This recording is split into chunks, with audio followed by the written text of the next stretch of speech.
જંબુસર ડાબા મુખ્ય માર્ગ ઉપર ગંભીર બેદરકારીનો બનાવ સામે આવ્યો છે. ટ્રક નંબર GJ23AW3334 માંથી દુર્ગંધ મારતો કાળો કેમિકલયુક્ત ઓઇલ જેવો પદાર્થ સતત રસ્તા પર દોડાતો રહ્યો, જેના કારણે સમગ્ર માર્ગ અત્યંત ચીકણો બની ગયો અને વાહન ચાલકો અકસ્માતના જોખમમાં મુકાયા.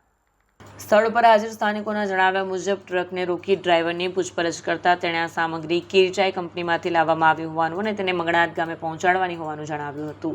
જો કે આ દાવાની અધિકૃત પુષ્ટિ થઈ નથી. રસ્તા પર પથરાયેલા કાળા પદાર્થમાંથી તીવ્ર દુર્ગંધ ફેલાતા સ્થાનિકોમાં ચિંતા વ્યાપી હતી. ચીકણા બનેલા માર્ગ ઉપર ખાસ કરીને બાઇક ચાલકો માટે અકસ્માતનો ગંભીર ભય ઊભો થયો હતો. સ્થાનિકોએ પ્રશ્ન ઉઠાવ્યો હતો કે જો આ કારણે કોઈ નિર્દોષ વ્યક્તિ કે એને ઈજા કે જાનહાનિ થાય તો તેની જવાબદારી કોણ લેશે? નિયમોનું ઉલ્લંઘન થતું હોય તો જવાબદાર ટ્રાન્સપોર્ટર અને સંબંધિત પક્ષ સામે કડક કાર્યવાહી કરવાની માંગ ઉઠી છે, જેથી કોઈ મોટી દુર્ઘટના બનતા પહેલા અસરકારક પગલાં લઈ શકાય. અમારું સુરેશ પિલોદરાથી આવ્યા છે. આ ઓઇલ જ્યાંથી પિલોદરા આવ્યા છે, ઓઇલ ધોળાતો આવી છે, કોઈ બાઇકવાળા પડે તો એની જવાબદારી કોણ લેશે? એવું છે. હું આ દુર્ગંધ મારે છે ને? હા, મારે છે. કેમિકલ ટાઈપ જેવું લાગે છે ને? કેમિકલ ટાઈપ જેવું લાગે છે આ ઓઇલ. એવું છે. હા. હવે આ તમે આ જે બેગ લઈને આવ્યા છો તો ક્યાંથી લઈને આવેલા છો? કિરીજાઈ કંપની. એવું છે. હવે આ કોના કહેવાથી તમે લઈને આવેલા છો? કંપનીથી જ આવે. કંપનીથી. હવે આ ક્યાં ખાલી કરવાના છે? મંગના.